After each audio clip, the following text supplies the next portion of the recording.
Welcome back to the Weekend Journal here on News Talk 580 WTCM. I'm Jack O'Malley. And at the Weekend Journal, we try to tackle the issues, talk about things that are happening in the state of Michigan. National news and all that, that's great. But this is a local show talking about things that affect you in your own backyard. And a topic that is like the eight-headed monster is housing. Whether it be, family housing, workforce housing, whatever kind of title you want to put to it, it is an issue in the state of Michigan. And there's no one silver bullet that I'm aware of anyway. But I thought, let's talk about it a little bit and maybe see if we can offer a little sense here.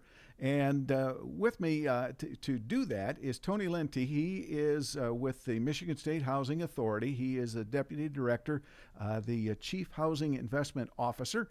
And Tony is with us. Tony, hello. Hello. Glad to be here. Well, it's good to have you here. Now, this is like so many things in government. It's like we have just been told to herd cats. And I'm going to just suppose that, like everything else in the state of Michigan, both peninsulas, one area's housing situation is a little bit different than the one maybe 100 miles over there or 200 miles that way. So there is no silver bullet. Every area is a little bit different. I'm going to assume that it's a little easier to find housing in a metropolitan area because there's more people and that sort of thing. It's a little harder rural. Can you give us a lay of the land a little bit of what is the housing situation overall, and then maybe we can talk about some things that, make sense. Absolutely. I'm glad to be here. I live here in Traverse City, so I know this region well, but I work in Lansing and know the rest of the state and all those issues too. But I would say, there are good problems to have in housing and some bad problems to have in housing. Here, we have somewhat a problem that is based on good fortune. A lot of people want to be here. Mm-hmm. A lot of people with money want to be here, and they're indifferent to costs, and they can drive up costs for housing. So you can imagine the squeeze just filtering on down to the lowest common denominator of persons, families wanting to be here to work or live. In other areas, those problems would be different. And you can imagine if you have a community where no one really wants to be and there's no jobs or whatever, it's stagnating for whatever reason. We're fortunate here that we have a different set of problems in this region. So we can start there. It's different everywhere, as you said. And in your experience in public policy, you know full well it's hard to write rules and regulations to cover that, especially a state Correct. This large. One tool will work great in some areas and in others won't even budge. So we can start with the simple concept that this problem didn't happen overnight. It took decades to get here, and it became even more acute during the Great Recession. And one of the primary drivers there, and that recession was driven largely because of equity in the housing markets disappeared. And that's 08, right? In 08, 09, 10, and it took a while as the tail to get rid of all the problems there. But the biggest driving factor as a result of that was the contractors that just left this region and left this state and never returned. They either went somewhere else to work or they took different careers because they just couldn't afford to have that happen to them again, or they couldn't rebuild. Without us having the ability to build with that work, with that kind of the contractors and the home builders doing the work, and with the equity markets and the investment markets not putting money into it for a number of years, it just accelerated significantly. When you talk about supply and demand in housing, people always say, why isn't there a solution, a market solution that's handling this? And this answer is simple. There's a market defect, or what they call market failure. People who do this work, build homes, build apartments, they would rather just do it for upper incomes. And there's enough work to do that. Yeah. So when you ask, people see this all the time when you're trying to do a simple home renovation. You go to a contractor, hey, I want you to put an addition on my home, fix this. And you get these outrageous bids from them. And they're giving you a quote that's walk away money. Walk away from a high paying job to go do your little job. They're like, I'll do it, but this is what it's going to cost me, because they're trying to compensate that. So you can understand it even gets more acute, so that those that are working, they're doing something else. So we got to this position, and we've realized now, because of this sort of market failure, that housing that's going to target the workforce, the people who we need in our communities to make it go, working in our restaurants and our hotels, working in our small manufacturing facilities, those kind of homes need a little bit of subsidy to move forward, to get it done, to get the attention of a builder or a developer or an investor. So that's kind of where we are. This region, I'm going to talk about a kind of a 10 county region around us that goes up to Charlevoix, Petoskey, all the way over to Benzie. That's sort of the northwest corner of this state, 10 counties. There's been some success of new units coming online here, but it's still not enough. Because we're in the hole so much. So that's where we are today. Sure. Well, and you're talking about that. I know enough builders who, they're good people. It's not like, they're, yeah, that's right. I only want this. But to your point, I can build one big house and make X amount of dollars and have fewer headaches than having to build 10 or 12 houses for the same money with 10 to 12 times the headache or crews or whatever. So it becomes difficult. The other thing that I guess I'm just going off my memory is when I was in the middle of all of this. And again, I'm not picking on any one thing, Sure. but zoning is a problem depending on where you're at. There's I believe it probably still is. There was a township in my district that had 5 acre minimums. Yeah. Well, you could put how many houses on 5 acres? That's right. Then there's the other issue of modular homes. Modular homes are fine. I remember when my family, our first home was a modular, and it still stands today. That's right. But when people hear modular, I don't want that near me. Mm-hmm. But yet, that's a place someone could live in, and that house is going to stand for 50 or 60 years. Yeah. But they hear the word. I remember you telling that story before, and I've had it, there have been some modular factories built in Michigan. I visited some of them recently, and I looked at the workforce in there, and they were all people our age who are not wanting to be outside all winter long, all summer long. They're in climate controlled. I was like, they are getting the best people working there because it's like that's an ideal situation. Yeah. One temperature all year round. I'm not sweating. Exactly right. So there's advantages to modular out there. One of them is you can work all year round and get the units done, and they ship them on time. They can stack up apartment buildings this way now, so it's pretty impressive. Sure. So that is a solution that we could look to drive down some costs, but obviously you can't ship 600 miles, of something up here. So we might have to have something more local to really get cost efficiency. But in some regions of this state, they're really starting to build. Yeah. So, and the other issue is, as I look at this, is cost. I'm going to get the number probably a little bit wrong, but Leelanau County, I think the average home I heard was $675,000. That's right. And I remember when I was just a snot-nosed legislator, and I was chatting with someone in Leelanau County, and that year, and I think it was 2017, and this is not a knock on people with money.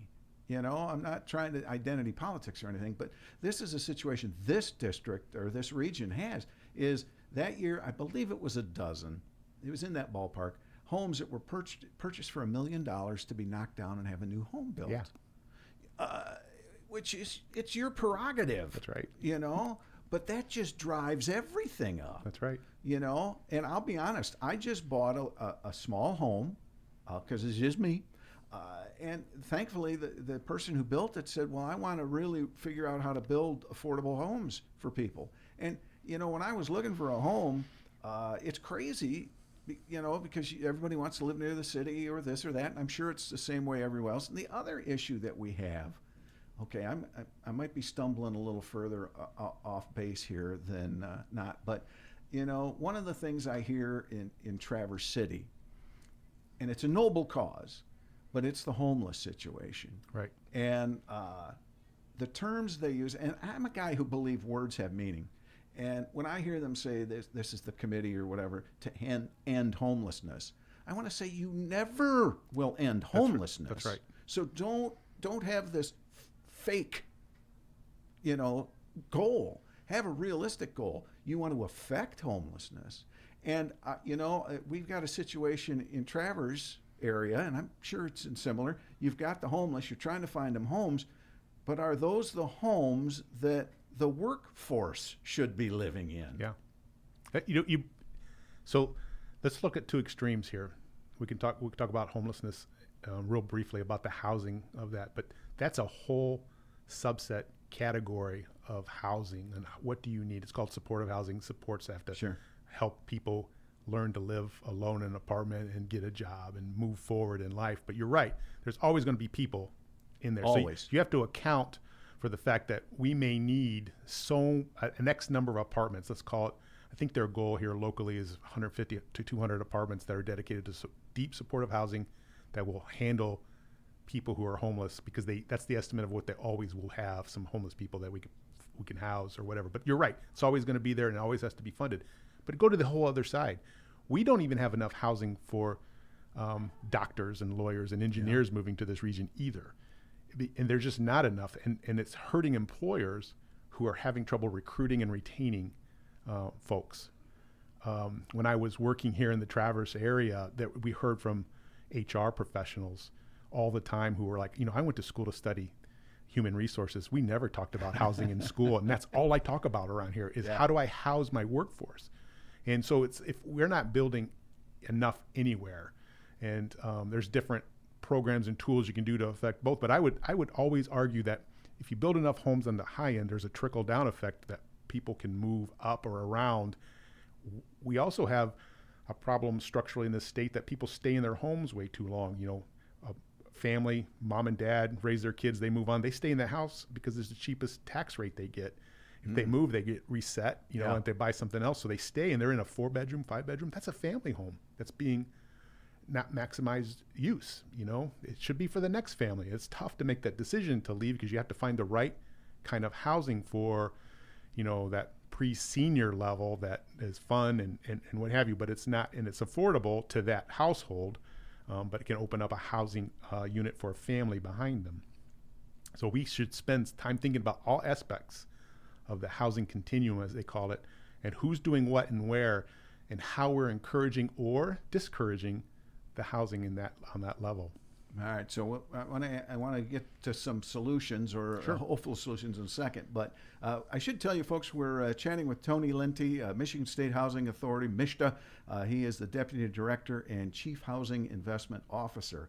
So let me ask you this, because it's a thought that I hear a lot in these parts. But again, when I was repping the 101st, the vacation rentals, that's eating up rentals. So how does that figure into the thinking at MSHDA? Because again, it's your home. You own that property. You can do with it as you want. Communities can regulate and all that stuff.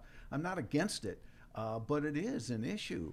Yeah, that's right. And I saw some numbers. These might be a little dated now from a couple of years ago that, this region is about 3% of the state population, this 10 counties, but we are almost 20% of vacation rentals. Yes. So you can imagine the impact, the affect that has.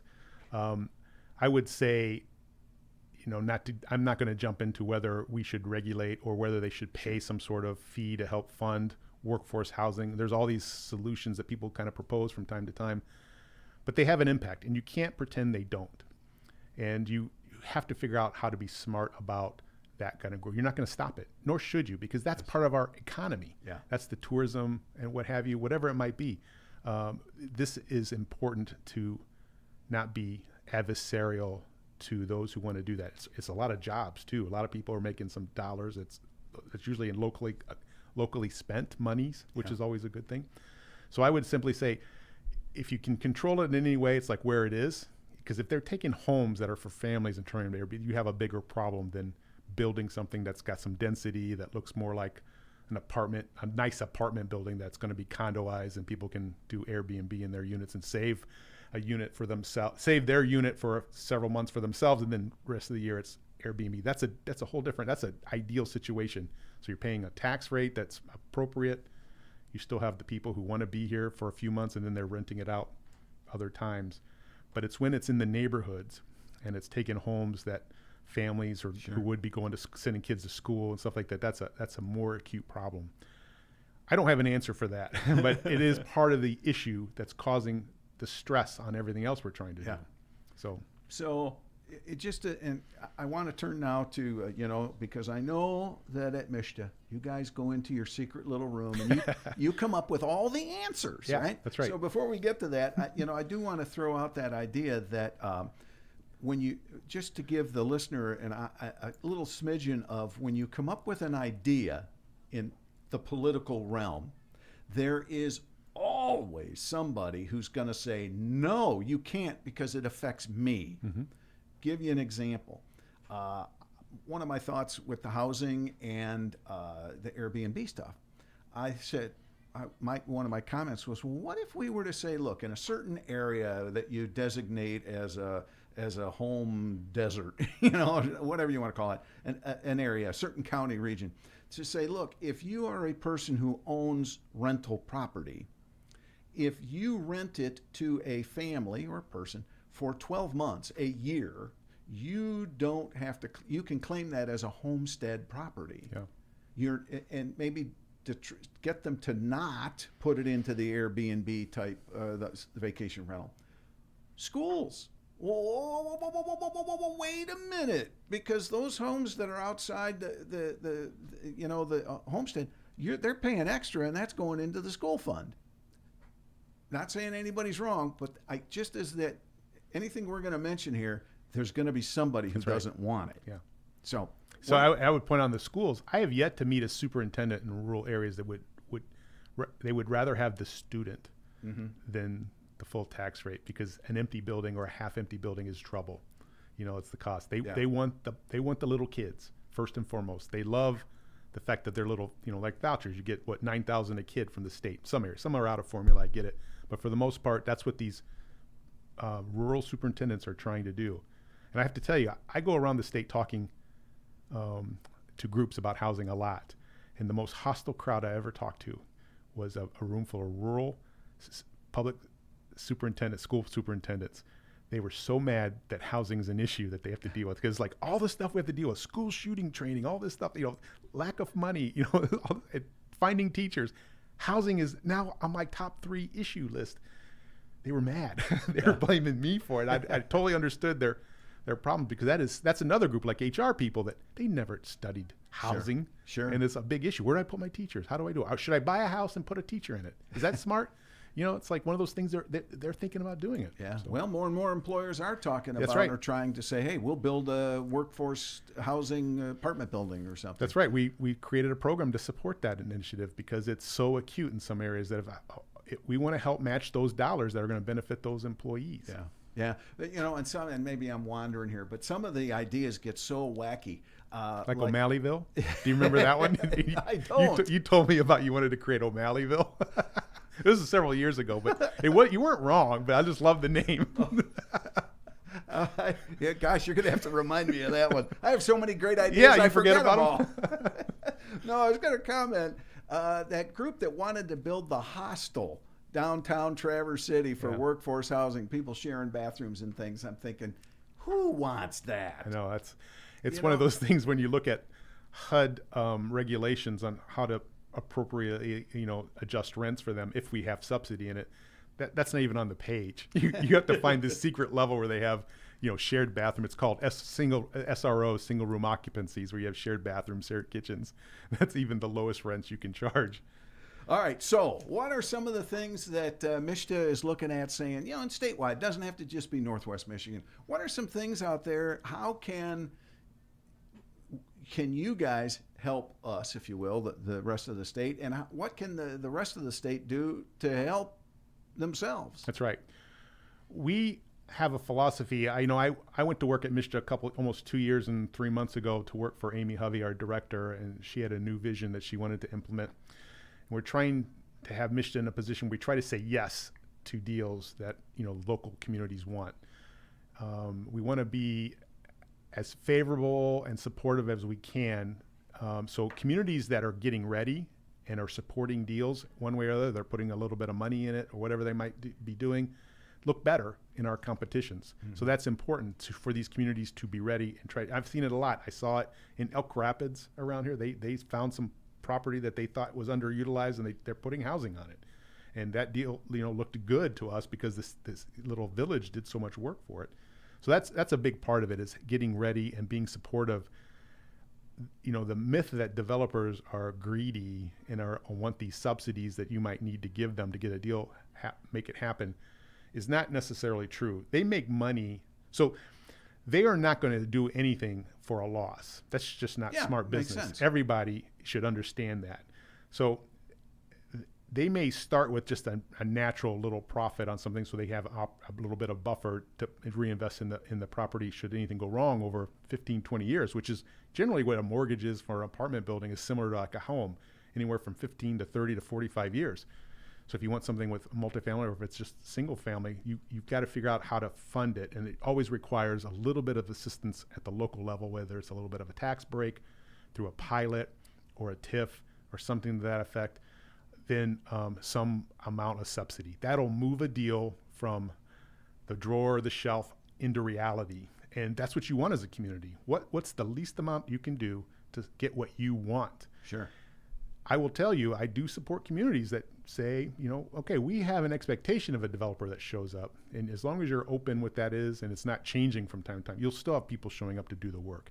It's the communities that are unpredictable, that are, too costly to, to follow their own rules and regulations because it's all over the place. That never works. But as long as you're open and consistent, like if you come into this community, we expect you to build this kind of housing. We will support you with this bundle of activities and goods or whatever. It's clear, it's exchanged. Developers are clever at making it work when they know what's going to be needed. And those developers know there's competition just up That's the right. road. There's another town saying, come here. That's exactly right. I learned that a long time ago, 30 years ago when I was in this business, that you can't pretend you're the only game in town. You're always going to be at the bottom of the list. If you think I'm special, they'll just show up. You won't get what you need. You'll get what the developer wants to do. And that's sometimes there's a mismatch there. Yeah. You'll get more hotels, more things that are serving the tourists, which we have no problem. But if you want workforce housing, you want something for people to stabilize, that's different. You've been in the housing business a lot longer than, I've been thinking about it. So I'll ask this because we do have to go.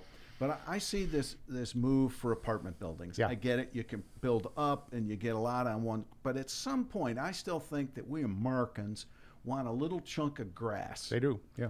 Because you don't want to have to take the dog out at 5 a.m. You just want to open the door and let them out. Right around the fence, yeah. So all this effort for apartments, it's good in the short term. But in the long term, we still need neighborhoods with grass, correct? I would agree with that.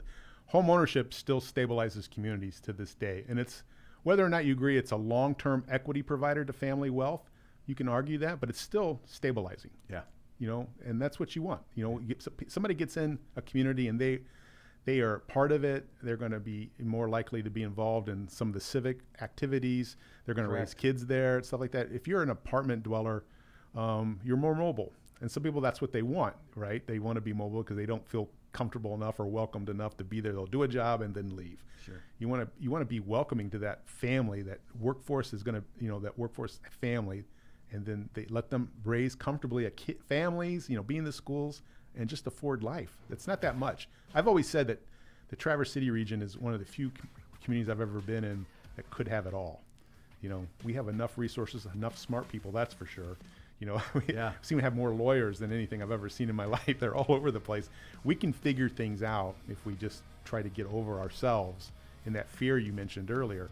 I would honestly say that there's never been anybody who's lost money on their property based on something being built near them or next to them that's affordable. Sure. All right. Tony Lentych of the Michigan State Housing Authority, MSHDA Director, Chief Housing Investment Officer. And Tony, when we're done here and off the air, I need to know more about O'Malleyville. I will. I need that idea back. It's the Weekend Journal here on News Talk 580 WTCM. We'll be back.